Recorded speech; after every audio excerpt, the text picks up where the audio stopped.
Yun pa po. Yun sa kabila. Wala kasi pong magawa.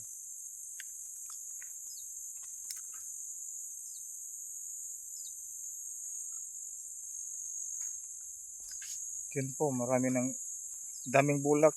Marami talaga pong bulak mga farm. Kaso lang, nung lumakas yung ulan, nilaglag yung iba eh. Ito pa, ito malaki na. Pwede talagang kunin at saka gulayin. Ito lang po yung ginagawa ko dito sa bukid. Kahit na umuulan, medyo po nagtanim pa rin ako ng mga gulay. Pangpahaba ng buhay. Ito po, medyo hanap buhay ko rin po ito eh. Pangbenta, pang ibili ng makakain. Tsaka libreng gulay na rin. Ito po mga kapatid. Yan.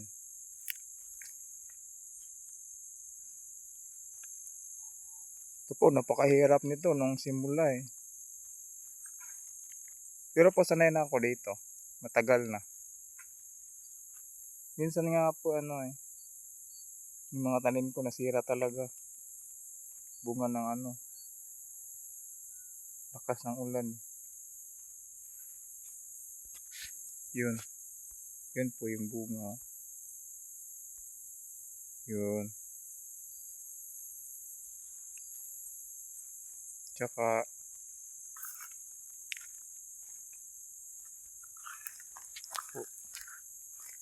may mga bunga.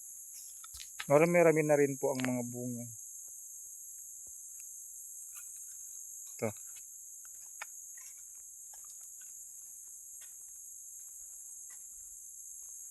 Po, mga kapatid. Pakahirap nitong gawin. Kaso, sanay na ako sa ganito. Ito talaga yung gawain ko. Ito.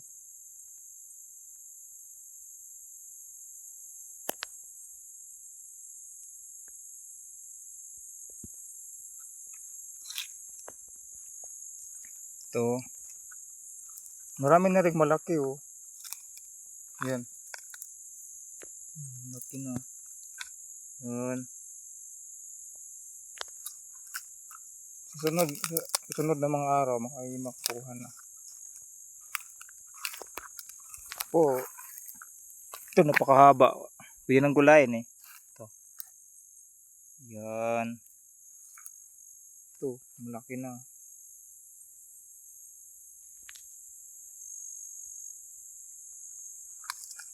Isang buwan din to mga kapatid. Isang buwan at saka kalahati. Bago mo mapagkuna ng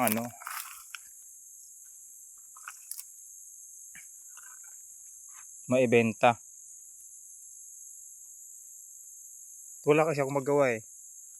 Galing din ako sa trabaho. Ito may mga bunga. Marami ng bunga mga kapatid oh. Ito first time ko po ito. Nag-video sa mga gulay ko. Ngayon lang. Yun oh. Yun marami oh. Maraming bulak. Tsaka kulang lang to ng spray. May mga na din, insekto. Yun oh, lumilipad oh. Yun. Yun, daming bulak dito. Ito.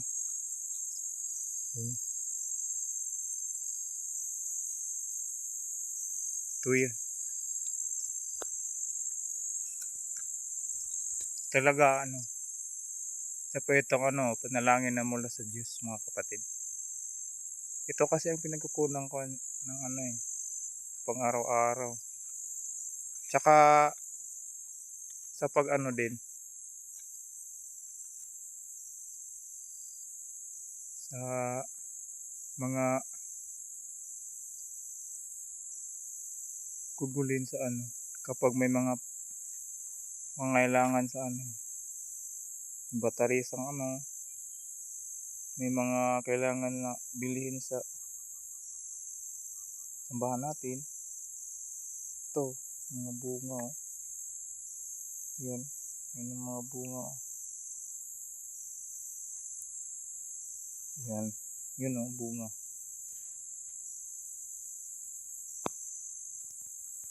Medyo marami ding bunga. Ano lang to, at 1/2 lang to mga kapatid. Kalahating kilo ng sitaw ang tinanim ko eh. Ito, hindi ko akalain na magka ganito ang ano niya eh. Iba talaga pag ano, nasa pagsunod ka sa mga utos ng Diyos. Talagang bibigyan ka ng mga ano, pagpapala para may magamit ka sa araw-araw. Para na din may magamit ka sa ano eh, pagsunod mo sa kanyang mga utos.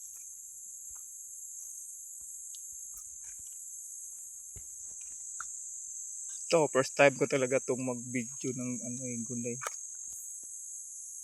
Wala kasi akong magawa eh. Galing pa ako sa trabaho.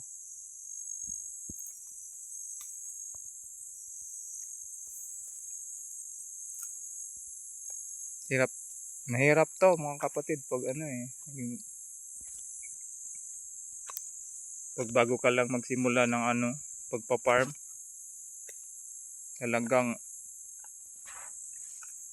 ano ka eh, focus mo talaga dito para magkaroon ka ng ano eh, tanim na gulay. Ito ba, papaya pa oh.